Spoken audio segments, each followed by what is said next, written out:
Black and Jill Foster here for your next PB&J card class. Today we'll be making a set of holiday tags. These feature the Emboss Resist technique.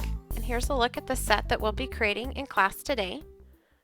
And in preparing to create these tags, I really wanted to kind of mass produce these. So I started by picking out about 5 primary images that had a lot of solid space. So I've got Penny Black, A Splash of Winter, Spotted Winter, Winter Berries, Ornamental, and the Snowflake Flourish from A Bright Tomorrow. And then I picked out several background images that I felt would coordinate with these. So I started with Diamond Pattern, Christmas Story, Harmony, Wallpaper Print, and Warm Wishes. And you'll see all of these as we create these tags. So to begin with, I want to do all my embossing. So I'm just rubbing this with an anti-static bag, and that will help the embossing powder stick to only the areas that I've stamped. And I'm also going to put a post-it note here to mask along the bottom. And I started by just sticking these down with the sticky part of the post-it note, but I did go back and use my ATG gun to put that down a little bit firmer, so when I tore it up it would kind of rip the tag. So I'm sorry that's not on camera. What I'm doing next here is I'm inking my stamp with Versamark ink. I'm just going to go ahead and stamp that straight down on my tag. With these solid image stamps, you want to make sure to give nice firm pressure so that you get complete stamping. And then I'm just sprinkling this with white embossing powder. And then I will go ahead, tap off the excess, and then apply heat to set. And I went ahead and followed this process for the remaining 4 tags. Stamping those primary images and then sprinkling with white embossing powder and then heating to set. So once those were all stamped and embossed, I'm ready to add my distress ink. Each tag I'm using multiple shades of the same color. So I'm starting here with Festive Berries for the red, and you can see I rubbed the ink pad directly on the tag, and then I also went over it with the foam pad.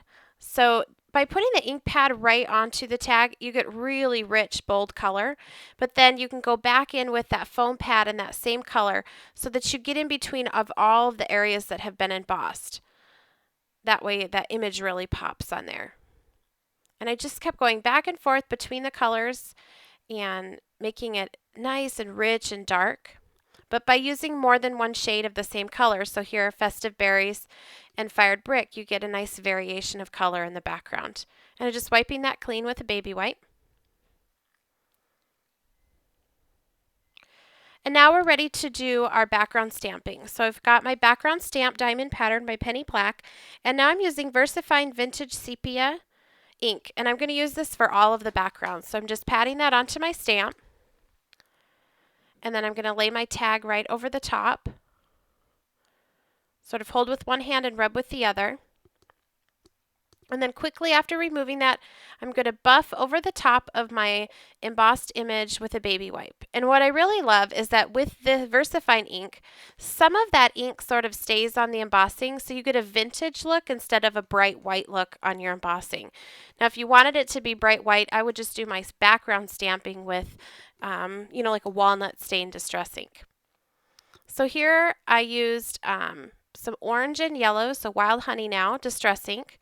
First rubbing the ink pad directly onto the tag, and then going back with the applicator tool on the foam pad to really get that around the embossing. And you can see that that's when the image really starts to pop, but you've got the rich color from rubbing the ink pad right onto the tag.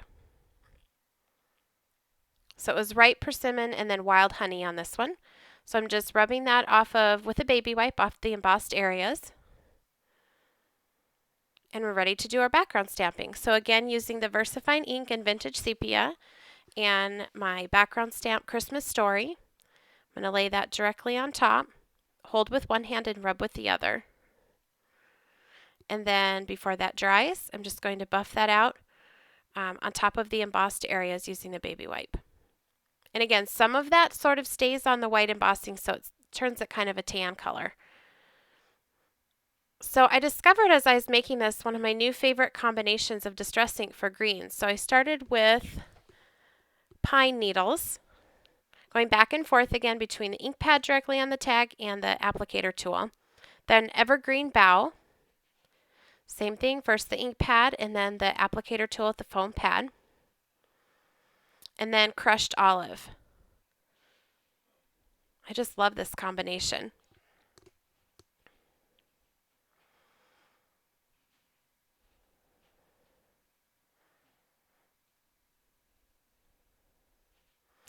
Then I'll take little baby wipe here to wipe off the stamping, or the ink off of the stamping. And then we'll use the next background. This is Harmony. Again, inking it with the same color of VersaFine ink. Then I'm going to take my tag, lay it directly on top of the background, hold with one hand and rub with the other. Quickly buff that out.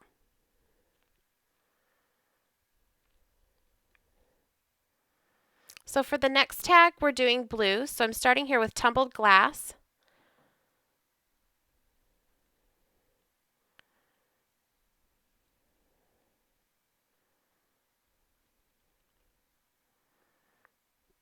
And then I'll add broken china.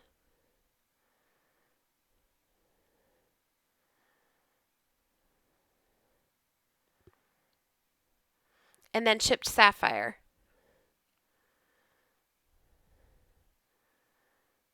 And that went really dark. So after I added some more of that color on with the foam pad, I'm going back with the tumbled glass and just kind of going over all of that just to try and brighten it up a bit. And then I'll rub that with the baby wipe. And the baby wipe is not really damp, it's fairly dry. This is wallpaper print background.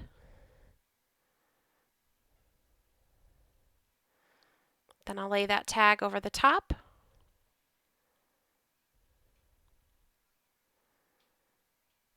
And there you can see, buff that out. You can see how that sort of tones down the white, especially on those ornaments.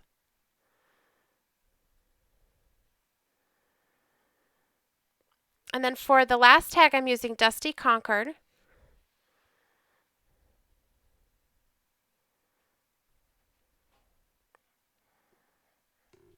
And then Seedless Preserves.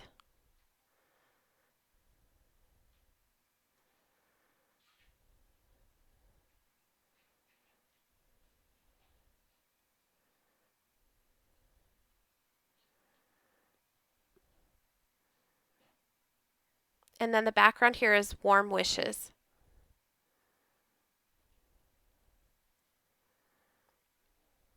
And the same process, just press that tag down, lift up, and then sort of buff over the embossed area.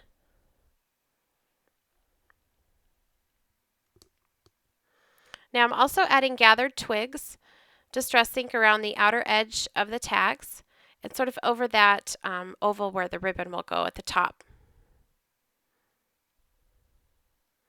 Now I tore off the Post-it notes now, and because I used the stronger tape of the ATG gun, it sort of ripped up the bottom. You can see that there, and I love that. It just added some texture. So just a quick way to add that texture. So just very slowly tear that up without tearing the tag. Added some antique linen on top of that and a sentiment, some ribbon and some twine.